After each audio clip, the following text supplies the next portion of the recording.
이사벨을 중 28번째 시간입니다. 오늘 이사 29장을 통하여 시온산을 위한 하나님의 역사에 대해서, 아리에 대해서, 가장 기이하고 귀한 일에 대해서 변론해 보도록 하겠습니다. 본정 28장과 같이 말씀에 가감 온선 탈선된 자들을 심판할 때 다윗 왕국은 시온에 하나님께서 함께 하시는 미약한 무리를 통하여 참으로 새 시대를 이룰 것을 말씀하셨는데요. 하나님의 들어쓰는 종들은 하나님께서 함께하는 단체가 있는데 인간의 눈에는 미약하게 보이게 하지만은 하나님과 함께 하심으로 결국은 승리케 하신다, 이렇게 볼 수 있는 것이죠. 마귀들은 세상에 권세 있고 세상에 능력 있는 이런 화려한 자들을 더 들어쓰지만은 하나님께서는 미약한 자들을 들어쓰는 것이 하나님의 모략적인 방법이다. 그래서 가난하고 빈핍한 종들을 하나님께서 함께 하심으로 하나님의 능력과 권세가 나타나서 세상을 심판하고 새 시대를 이루는 역사는 인간의 눈에는 아주 미약한 단체다, 이렇게 볼 수가 있는데요. 그 일들이 이제 이루어진 것이 성경대로 이루어져야 되겠죠. 1절에서 4절입니다. 슬프다 아레리요 다윗의 진진성읍이요 연분연 저리가 두려우느냐. 내가 필경도 아리엘을 괴롭게 하리니 내가 슬퍼하고 애곡하며 내게 아리엘가가 깨달리라. 내가 너를 사면으로 둘러 진을 치며 군대로 너를 애우며 대를 쌓아 너를 치리니 네가 낮아져서 땅에서 말하며 네 말소리가 낮게 티끌에서 날 것이라. 네 목소리가 신잡한 자의 목소리같이 땅에서 나며 네 말소리가 티끌에서 가리라. 새 시대를 하는 하나님의 역사가 이렇게 하나님의 종들을 극도로 미약하게 하신다, 이 말이죠. 인간의 힘으로는 아무런 소망을 갖지 못하는 상태까지 간다는 걸 말씀하시죠. 그런데 필경은 연분연 저기가 들어온다. 그래서 정한 때가 되면 아주 해마다 즐거운 나날이 될 세상이 온다, 이 말이죠. 이것은 에덴 동산을 이끌어서 천년왕국의 때가 올 때를 말씀하셨는데요. 그러기 위해서 슬프다 아리아리라 이렇게 말씀하시죠. 그래서 이것은 하나님과 함께하는 우리는 어떻게 보면 미약한 자들이고 어떻게 보면 가장 강한 자들이죠. 왜 그렇습니까? 하나님이 함께 했을 때 미약하게 두지만은 하나님의 역사가 나타날 때는 가장 강한 세력이 되죠. 그래서 아리엘 말 자체가 바로 그런 뜻을 가지고 있다. 하나님의 강한 사자다, 이런 뜻도 있지만은 하나님의 미약한 상태로 내비뎌서 어찌할 수 없는 이런 예루살렘도 어떻게 했습니까? 유대인이 가장 나라 중에 작은 나라죠. 하나님의 주님도 그 나라를 통하여 역사를 하셨고 하나님은 그 나라를 통하여 하나님의 능력의 역사를 모세를 통하여 선제를 통하여 역사했던 것처럼 인간적으로 함께하는 시온의 무리는 이렇게 아주 낮아진다, 이 말이거든요. 그래서 결국은 이제 세계 통일에 연분연 절기가 해마다 즐거움을 나타내는 이런 때가 오는데, 이런 때가 오기 위해서 내가 아주 낮아지는데 어느 정도까지라고 했습니까? 어찌할 수 없는 상태에서 땅에서 말하며 네 말소가 나중에 티끌에서 날 것이다, 이런 얘기를 해죠. 아무도 주목하지 않는 이런 자들이 되는 것이죠. 그것이 이사야 9장할 때 제가 말씀을 드렸죠. 이방의 갈릴리가 영롭게 되는 일도 알파 역사도 사실 그랬거든요. 12사도를 주님께서는 어디 가서 그들을 뽑았습니까? 인간적인 생각에는 예루살렘의 성전에서 뽑아야 되겠지만은, 자, 12사도를 뽑을 때는 제사도들이 있었는 이방의 갈릴리에 가서 이제는 12제를 뽑아서 하나님의 왕국권을 사명을, 천국 복음의 사명을 맡기게 됐죠. 그런 거랑 마찬가지로 이 세상을 심판하고 에덴 동산을 회복시키는 이러한 말세의 사명자들의 시온의 무리가 나올 때는 아주 이렇게 낮아진다, 이 말입니다. 그래서 어쩔 수 없는 어려운 처지에 있게 된다, 이 말이거든요. 거기서 하나님께서는 강한 마귀들에겐 북방색을 들었을 때 그때 하나님의 능력의 역사가 나타나므로 온 세상 사람들이 깜짝 놀라게 하는 역사인데, 지금도 왜 그럴 수밖에 없습니까? 지금은 정말 시대에서 온 세상이 평화에, 거짓 평화에 협상 시대로 접어들어갈 수 있을 때 이 시온의 무리는 오직 진리대로 멸공 진리를 참으로 강조하고 세상 공산당을 말고 새 시대가 온다는 이 진리를 외칠 때 세상 사람들이 길을 기울는 자가 적다, 이 말입니다. 지금이 그런 형국이 됐다. 그래서 이런 자들이 이제 결국은 참삼년에 들어가면 인반인 10만 4천을 일으키게 되고 그들이 백마탄 군대가 되어 아마겟돈 때 최종 승리의 단체가 된다는 사실은 알지 못한다. 이렇게 볼 수 있는 것이거든요. 그래서 그에 속한 자들은 아주 미약한 상태에서 오랜 동안 정한 때까지 길리는 역사가 있다. 이걸 보여줄 수 있는데 예를 들면 모세가 40일에 가장 광야생활에서 미디안강에서 있을 때는 이스라엘 백성들이 모세를 기억하지 못했죠. 40년이 차니까 모세를 들었을 때는 하나님 함께는 능력적으로 나타나서 결국은 애굽에서 이스라엘 백성들을 구원하는 역사를 진행했던 것처럼 인간적으로도 그렇게 하게 하신다. 이런 말이거든요. 이런 일들이 이제 우리가 어떻게 얘기했냐. 엘리의 재단이라는 말을 쓰는데 시편 113편 7절에도 이렇게 말씀하시죠. 가난한 자를 진도에서 일으키시며 궁핍한 자를 거기는 무득에서 드셔서 이런 말씀을 쓰거든요. 아주 이제 낮아진 자, 가장 낮은 자, 또 티끌에 거하는 자와 같이 누구도 주목받지 못하는 그런 자인데 하나님께서는 그들을 들어준다. 이렇게 말씀하시거든요. 그런데 이런 자들이 하나님 함께하면 세상 권세는 이제는 티끌같이 된다. 이 말입니다. 5절입니다. 그럴지라도 내 대적의 무리는 세미한 티끌 같겠고 광포한 자의 무리는 불려가는 표 같으니 그들이 경각간에 갑자기 일 것이다. 무수불능하시고 전지전능하신 하나님의 능력이 함께하는 이 무리들은 이게 낮아지지만은 불갑을 경각간에 강한 세력으로 나타난다 이 말이죠. 이거는 인간의 세력으로, 인간의 무력으로, 인간의 어떤 그런 권세로 되어지는 것이 아니고 하나님의 권세가 임함으로 천권천사가 동원되므로 모든 일이 진행되기 때문에 이제는 세상 권세가 티끌같이 날아갈다고 온다. 요 말이죠. 요 말이 이제 우리가 임박하다 이렇게 볼 수 있는 겁니다. 그래서 말씀대로 이런 멸시를 당하지만 말씀대로 갑자기 역사가 나타나서 말씀의 권세로 철저한 권세로 세상 권세를 이제는 멸망시키는 악의 무리를 멸망시키는 일이 있을 것인데 경각간에 이른다. 순식간에 되고 만다 이 말이죠. 정한 때가 되면 이런 역사가 있다. 이것이 이제 우리가 계록 11장 3절에 두 중령의 권세를 주리니 선지자의 동안 예언하려고 했죠. 그래서 증인 권세 받은 종들이 또 스가랴 4장 11절처럼 두 감람나무 가지 된 종들이 나타나서 역사할 때는 강한 세력으로 순식간에 하나님의 역사가 진행될 것으로 보여졌다. 이렇게 볼 수 있는 건데 이것은 심판 때에 되어질 일이다. 이거 말이죠. 6절 8절입니다. 만군의 여호와께서 병력과 지진과 큰 소리와 해리 바람과 폭풍과 맹렬한 불꽃으로 그들을 징벌할 것인즉 아래를 치는 열방의 물이 곧 아리엘과 그 보호장을 쳐서 공곡해 하는 모든 자는 꿈같이 밤에 환상같이 되리니 들린 자가 꿈에 먹었을 자도 깨면 그 속은 여전히 비고 목마른 자가 꿈에 마셨을지라도 깨면 곤배하며 그 속에 갈증이 있는 것 같이 시온 산을 치는 열방의 무리가 그와 같으리라. 이렇게 했죠. 하나님의 진노는 병력과 지층과 강한 바람과 불과 같이 대적을 친다. 하나님의 심판다고 온다 말이죠. 잠잠해 계시는데 하나님의 진노의 심판다고 올 때는 강한 세력을 이제 순식간에 멸망시키는 역사가 있다. 이 말이죠. 그런데 성경을 통해서 보면 언제나 그런 방법을 들어 쓰신 걸 우리가 볼 수가 있죠. 그래서 영적으로는 이제 자꾸 강해지는 역사 속에서 말씀에 깨어서 말씀에 담담을 갖고 또 세임을 받고 일곱능을 받게 해서 완전한 인간으로 만들어서 하나님 능력과 권세를 줘서 승리하게 되는데 세상 권세는 마치 꿈꾼 것 같이 같다 이 말이죠. 일장 춘몽이다 이 말이죠. 세상 권세에 취있는 자들은 결국은 그것이 아무 소용이 없게 되는 것을 알게 된다 이 말입니다. 그래서 하나님이 그런 일을 통해서 아까도 말한 것처럼 신접한 자와 같아. 이거는 결국 뭐라겠습니까? 미친 자와 같이 여긴다 이 말이죠. 그러니까 이러한 일이지만 하나님 함께하는 우리들은 기필코 승리하게 될 때가 오고 열방의 무리는 티끌같이 날아갈 때가 온다 이 말입니다. 그런데 이럴 때 영적인 흑암기가 오기 때문에 이걸 잘 못 깨닫는다 이 말이죠. 그래서 12절입니다.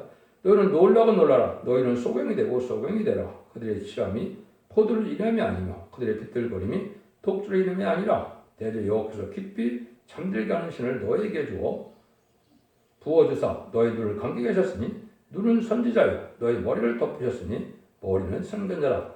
그러므로 모든 몫이가 너희에게 마치 봉헌책의 말이라.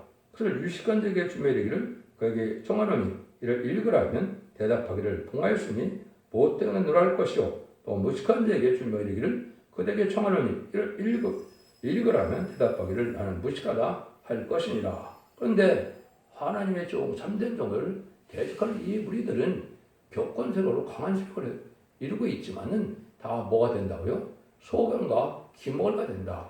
이 말입니다. 그래서 하나님께서 깊이 잠들게는 신을 줬다. 또 눈을 감기게 하셨다 그랬죠. 근데 이 사람이 누구냐? 선지자와 선견자다 이 말이죠. 이건 종교적인 지도자를 얘기한 거죠.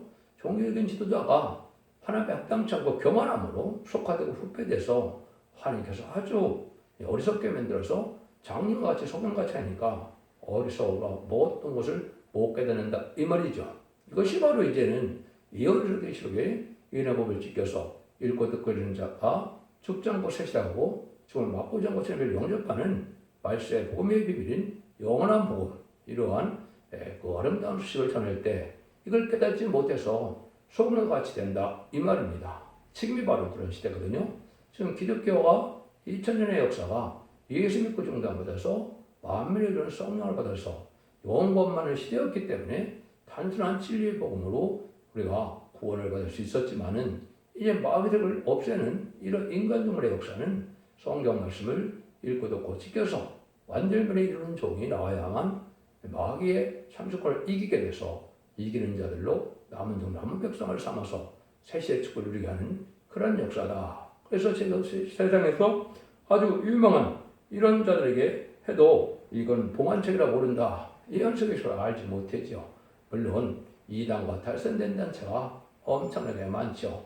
나름대로는 햇빛같이 밝다고 난리를 치고 있지만은 그 인간의 생각이고 하나님의 뜻을 분별하는 단체는 있을 수가 없는 것이죠. 그런 형국이 좀 된 때가 지금이다. 이렇게 볼 수 있는 겁니다. 그래서 영적으로 좀 흑암의 시대가 왔다.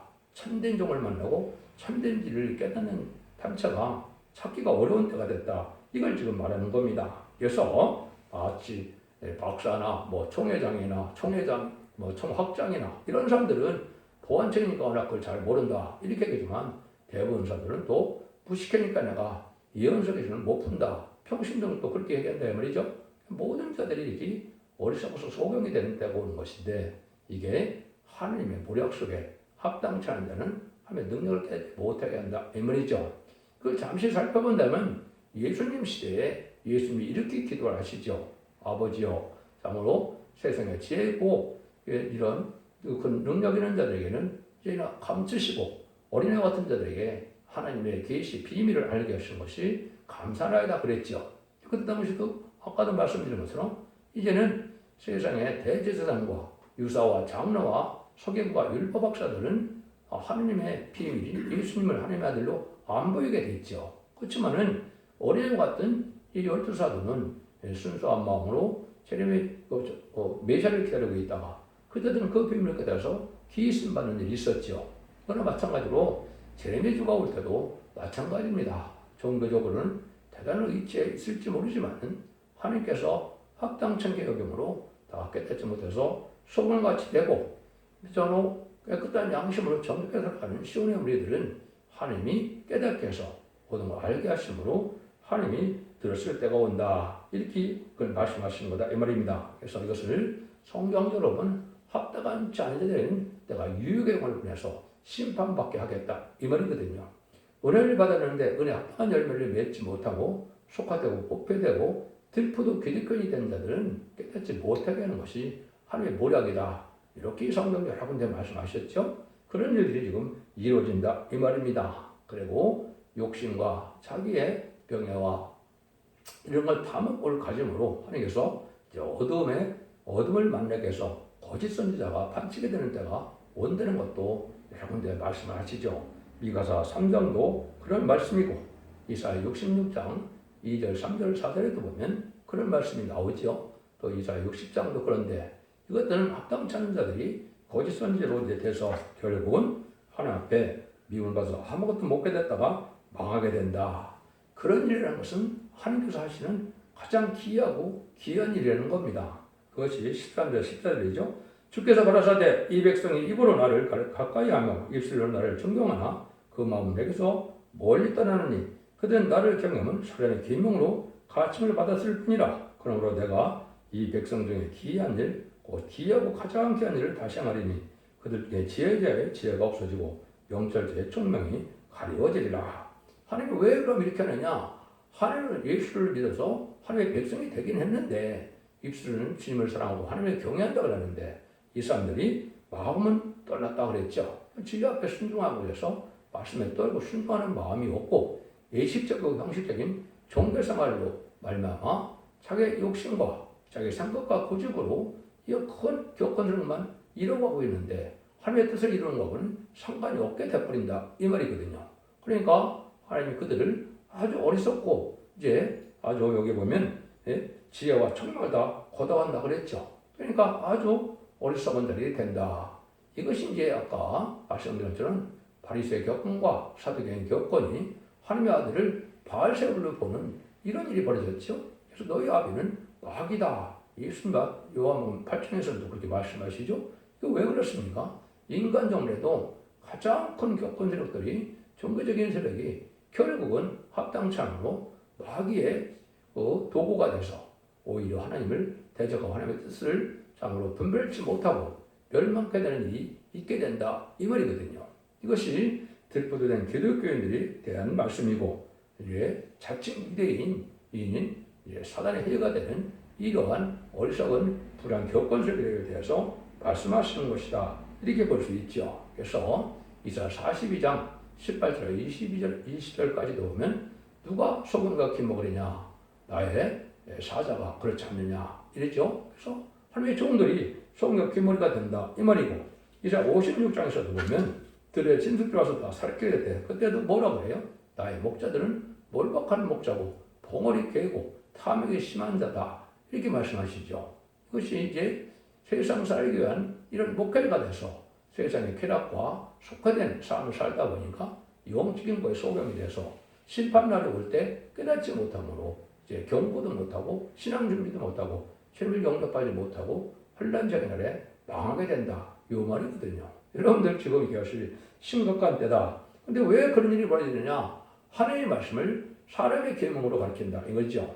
여러분들 지금 기독교가 영적인 기독교인이 아니고 혼적인 기독교인이죠. 그래 인본주의로 과학만은 물질주의로 이렇게 가르쳐서 혼적인 기독교인이 되니까 그런 거는 하면 능력이 없는 이런 건데 하나님은 그런 설교를 가장 싫어한다 이 말입니다. 철학적이고 문학적이고 지식적으로 인간의 지식으로 성경을 가르치는 것은 하나님이 가장 싫어하는 설교인데 하나님의 말씀은 하나님의 말씀으로 진리는 진리대로 풀어서 하나님의 짝을 찾아서 하나님의 뜻을 분별하는 진리를 가르쳐야 하나님이 그 종들에게 성령을 주고 변화받게 하고 이제는 합당한 인격을 갖게 하는데 세상 종교가 그렇지 못하다 이 말입니다. 그러니까 육에 속했고 또 혼에 속했으니까 세상적으로 설교하는 걸 좋아하는데 거기는 쭉정이 같이 많이 모여든다 이 말입니다. 그래서 그다들이 결국 이렇게 망할 수밖에 없는 때가 오게 된다. 여러분들이 시편 8편 2절에 보면 이렇게까지 말씀하셨어요.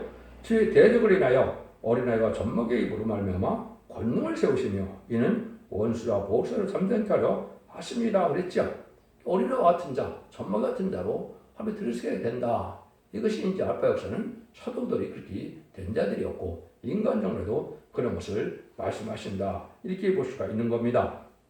그래서 스가랴 2장 1절에도 4절에서 보면 청량줄을 가지고 나타난 것도 뭐라 그럽니까? 소년에게 청량줄을 줬다 이 말이죠. 장로나 목사나 총회장들은 없고 청량줄을 주는 자는 하나님 앞에 소년과 같은 자다. 그러니까 어린애 같은 자가 하나님의 참된 쓰임 받는다. 이걸 지금 말씀하시는 것이다. 이렇게 보셔야 됩니다. 왜 그러느냐? 15절 16절입니다. 화 있을진저 자기의 도물을 여호와께 깊이 숨기라는 자여 그 일을 어두운 데 사용하며 이르기를 누가 우리를 보랴 누가 우리를 알랴 하니 너의 패배함이 심하도다. 토기장의 일을 어찌 진흙같이 여기겠느냐? 지음받은 물건이 어찌 자기를 지은 자같이 대하여 이르기를 그가 나를 짓지 아니하였다 하겠으며 비듬을 받은 물건이 자기를 빚은 자에 대하여 이르기를 그가 총명이 없다고 했느냐? 어두운 데하여 자기에는 아무도 없다고 생각하는 무리들은 무슨 무리입니까? 하나님의 뜻을 깨달아서 하나님의 뜻에 희생수고하여 하나님의 뜻을 이루고자 하는 하나님께 영광을 위하는 마음이 없고 자기의 욕심과 생각으로 자기의 계획과 그래서 아주 큰 세력이나 큰 아주 큰 권세를 누리려는 이런 자기 생각과 뜻대로 종교를 기독교를 이끌어가는 자들에게 대한 하나님의 책망이다. 이렇게 볼 수 있는 것이죠. 진리 앞에 순종하여 진리 앞에 희생수고하여 하나님의 영광을 이루고 하나님의 뜻을 이루어서 하나님의 주시는 영광을 받아 누리는 것이 하나님의 뜻인데 그런 생각이 없다 이 말이죠. 그래서 여러분 것처럼 아주 창조주 하나님을 무시하는 그런 삶을 살게 된다. 그것이 이제 무슬림의 공산당 세력에 또 그런 세력이죠. 그래서 톱이 사람을 들어쓰는 도구인데 결국은 톱이 쓰여지는 것은 사람의 능력으로 쓰여지는 건데 톱으로 들어쓰는 자가 마치 사람을 내보내는 것처럼 그렇게 된 얘기죠. 여기도 지금 그런 말입니다. 질그릇 같은 인간인데 질그릇을 지은 창조주 하나님을 무시하고 자기의 생각대로 움직여지는 이런 세력들이다. 그래서 첫 번째는 무슬림의 공산당 세력이고 두 번째는 불의한 교권 세력으로서 하나님의 뜻을 분별하지 못하고 인간의 생각과 고집으로 자기들의 권세를 가지고 자기들의 능력으로 자기 뜻을 이루고자 하는 세력들은 어리석은 무리가 돼서 멸망을 당하게 된다. 이게 이제 하나님께서 하시고자 하는 말씀이다 이 말입니다. 지금 이 종교적으로 그런 시대가 왔다 이렇게 볼 수 있는 거죠. 그래서 여러분들은 진리 앞에 순종하여 정직하고 깨끗하게 낮아지는 자의 삶을 산다 할지라도 가난한 자의 삶을 산다 할지라도 진리 앞에 순종함으로 하나님의 신앙경으로 하나님의 사람이 되어서 하나님의 복받을 이런 무리들로 한 무리가 되는 것이 필요하다 이 말입니다. 그래서 참된 그런 때가 오게 되는데 이 17절에서 21절이죠. 미국의 레바논이 기름진 밭으로 변하지 않겠으며 기름진 밭이 산림으로 여김이 되지 않겠느냐. 그날에 기모리가 책을 알을 들을 것이며 어두고 캄캄한 데서 소경이니 볼 것이며 겸손한 자가 여호련하여 기쁨이 더하겠고 사람 중 비피반 자가 이스라엘 거룩한 자들이며 질과하리니 이는 강포한 자가 수말되었으며 경건한 자가 그쳤으며 제약의 길을 엿보던 자가 다 끊어졌습니다. 그들은 소문사의 사람에게 죄를 입히며 성문에서 판단한 자를 올무를 잡듯하며 헛된 일로 의인을 억울게 하는 자다. 이것은 하나님께서 인간의 지혜지식으로만 나가는 자들은 소경과 기물같이 만드시지만은 하나님께 순종하고 겸손한 자들에게는 하나님을 깨닫게 해서 오히려 기쁨과 즐거움이 오는 때가 온다 이 말이죠. 지금 잠시 잠깐은 마귀의 세력을 허락했기 때문에 악의 세력들이 음녀 정권 교권 세력들이 자기 때가 왔다고 이제 큰 교만하게 사는 때가 지금 된 세상이죠. 그렇지만 잠시 잠깐인 것이다. 뒤집어진다 이 말입니다. 하나님 앞에 합당하게 사는 자들이 이제는 하나님의 뜻에 겸손한 자들이 한 무리로 모이는 이런 알곡을 모으는 역사가 오는 것이 전선자문이고 그때는 다른 체질의 말씀을 전해서 진리 앞에 순종하자는 자들이 겸손한 자들이 한 무리가 되어서 결국은 하나님의 시온의 무리가 되어서 새 시대 촛불을 이루게 되고 그렇지 않은 무리들은 교만해졌다가 결국은 심판들의 멸망을 당하게 된다. 이런 말씀을 하신 거거든요. 근데 그들이 미국에 그렇다고 그랬죠. 오래지 않아서 그런 날이 온다 이 말입니다. 그래서 이것이 하나님이 잠잠해 계시는 시대지만은 점성들에서 알곡을 먹고 나면은 이제는 후삼잠부터는 하나님께서 악의 세력들은 버림받는 시대이기 때문에 짐승의 표를 받게 되고 짐승의 표를 받으면 누구든지 죽게 되고 짐승의 표를 받은 자는 심판의 대상자, 멸망의 대상자다가 돼서 회개도 되지 않고 대제병에 괴로움받다가 암흑했던 때 악인과의 죄인이 전멸당한 것이 하나님의 심판의 방법이거든요. 그날이 임박한 그런 일들을 지금 말씀하신 것이다. 그래서 겸손은 도덕적이고 윤리적인 겸손을 뜻한 것이 아니죠. 영적으로 자기 생각과 고집과 자기 지식대로만 날아가려면 하나님께 아주 그런 교만한 게 되죠. 그래서 겸손해지려면 하나님의 말씀의 지식이 충만해지고 마음이 깨끗해지고 은혜가 충만해서 성령을 많이 받아야 하나님 앞에 겸손해질 수가 있다 이 말입니다. 여러분들은 여기에 속해야 된다 이 말이거든요. 그래서 세상에 박사나 세상에 어떤 그런 지식이나 가지고 자랑하는 자들은 하나님 앞에 겸손을 할 줄도 모르는 인격이 된다 이 말이거든요. 그래서 결국은 마귀의 독구가 된다는 말이죠. 20절, 24절입니다. 그러므로 아브라함을 구속하신 여호와께서 야곱 족속에 대해 말씀하시되 야곱이 이제부터 부끄러워하지 않겠고 그 얼굴이 이제부터 실색하지 않을 것이며 그 자손은 나의 손으로 그것들을 행한 것을 볼 때 이름을 거룩하다 하며 야곱의 거룩한 자를 거룩하다 하며 이스라엘 하나님을 경외할 것이며 마음이 혼마든 자도 총명하게 되며 원망하던 자도 교훈을 받으리라. 세상에 뒤집어지는 것이 뭐냐? 세상에 지혜와 지식이 충만해서 자기는 소경이 하냐고 잘 듣는 자들이 어둡고 소경이 돼버리고, 반대로 어리석고 밀어내서 부식해서 잘 못 깨닫는 자들이 다 깨닫게 된다 이 말이죠. 그래서 겸손한 시온의 어머니들은 하나님의 뜻을 잘 보면서 하나님의 진리를 잘 분별함으로 거룩한 길을 가게 해서 야곱의 남은 자가 돼서 거룩한 씨를 남기는 심판날에 남을 수가 있다 이 말입니다. 그래서 이것은 이 시대에 늦은 비 성령을 받음으로 거룩하다 칭함을 받아서 원죄자분의 획기를 갖게 되고, 7년의 완전 역사를 받아서 이제는 그런 성찬할 수 있는 이런 은혜를 받아서 완전 변론 앞에 순종함으로 원죄자분의 획을 받는 은혜를 받아야만 복받을 자리에 돼서 거룩한 데서 복을 받게 된다 이 말입니다. 종교적인 생활과 예식적이고 형식적인 종교 생활에서 깨끗함을 이룰 수가 없고 거룩함을 이룰 수가 없다는 말입니다. 여러분들 이것은 아주 심각하게 지금 받아야 될 것이고, 기독교가 성령의 역사가 없으면 아무 소용이 없는 것이고, 그런데 이 시대는 또 늦은 비 성령의 역사를 받지 못하면 재미를 영접할 수 없다는 사실을 또한 아셔야 된다 이 말입니다. 그래서 형식적인 이런 종교생활로는 결국은 하나님의 상을 받지 못한다 이런 걸 지금 말씀하신 것이고, 하나님 앞에 크게 쓰인 종들은 이제 한결같이 겸손하는데 이런 겸손한 자들이 결국은 복을 받게 된다. 근데 옛날에 야곱이나 요셉이나 다윗이나 욥이나 이런 사람들을 보면 어떻게 했습니까? 인간의 보기에는 어리석은 자와 같지만은 하나님께서 나중에 지혜 있게 크게 들어쓰는 종들이 되죠. 이 시대도 바로 그렇다 이 말입니다. 여러분들이 이 진리를 잘 분별하셔서, 하나님의 역사라는 것은 인간의 생각과 이렇게 달라서 인간들이 멸시하고 전쟁에 들어서 새 시대를 이루는 데는 멸시가 된 모든 사람들은 자동으로서 망하게 하고, 멸시를 받던 자들이 오히려 하나님의 복을 받아서 진리 앞에 순종함으로 새 시대의 주인공처럼 쓰임받아서 천년왕국의 기쁨을 누리게 함으로 하나님께서 택한 종들을, 택한 백성을 구원의 역사를 진행할 것이다. 이걸 지금 말씀하셨다고 볼 수가 있죠. 기독교 2000년의 역사가 예수 믿고 종전받아서 영원권만 것으로 끝을 맺는 것이 아니고, 이제는 영원권의 권을 받되 원죄적 대가를 받는 완전한 표현의 말씀을 드려야 되는 것인데, 그것이 바로 이런 말씀을 읽고 듣고 지키는 자가 복을 받는다 그랬죠. 그리고 원죄적 대가를 받아서 재림지를 영접하는 것이 이 시대의 복이기 때문에 이 오늘 예식을 통하여 하나님의 말씀에 순종함으로 남은 백성이 되어 새 시대의 복을 누려야만 하나님의 참된 복을 누린다는 것입니다. 여러분들은 잘 분별해서 자손 만대 축복을 누리는 복된 종들과 성도님들 다 되시기를 예수님으로 간절히 축원드립니다. 아멘.